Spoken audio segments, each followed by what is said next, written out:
old house groaned, a symphony of settling timbers and rattling window panes.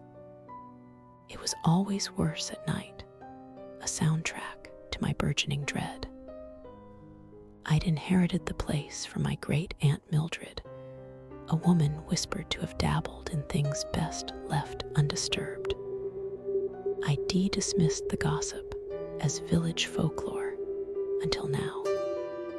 It started subtly, objects moving from their usual spots.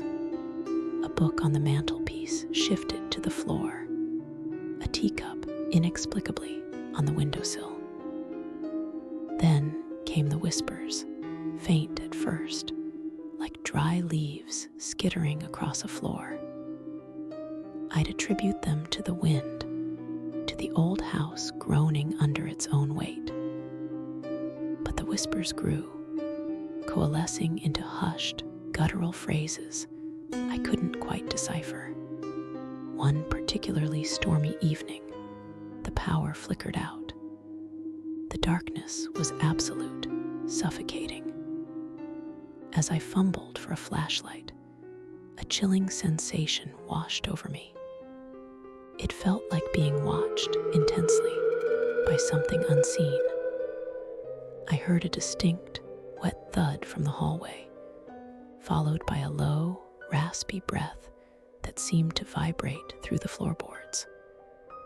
My heart hammered against my ribs.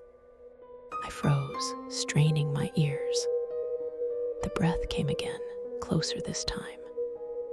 A wave of icy air, smelling faintly of damp earth, and something sickly sweet crept into the room. I managed to find the flashlight, its beam cutting a shaky swath through the oppressive gloom. The hallway was empty, but on the floor, just where I'd heard the thud, lay a single, tarnished silver locket. It was Mildred S. I de-inventoried all her belongings. This was alien. As my hand trembled, I picked it up. It was cold, unnervingly so, and felt heavier than it looked. When I tried to open it, it resisted, sealed shut. The whispers intensified that night, no longer formless. They slithered into my dreams, forming words, a name, Elara. I'd never heard of an Elara, but the name clung to me, a dark stain on my thoughts. The next day, driven by a morbid curiosity I couldn't shake, I returned to the attic, a place I'd avoided since moving in. Dust motes danced in the single shaft of light filtering through a grimy window. And there, tucked away in a forgotten trunk, I found it, a child's diary, its pages brittle with age. The name Elara was scrawled across the first page. As I read, a horrifying narrative unfolded.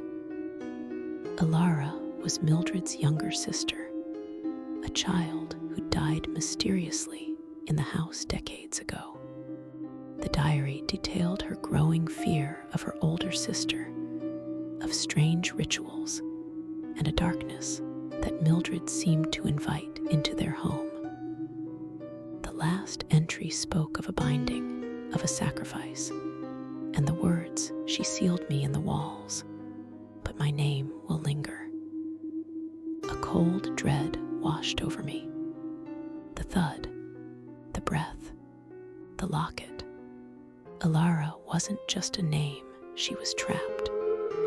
And the entity I'd felt, the oppressive presence, was not Mildred, but Elara herself, her desperate, trapped essence trying to communicate.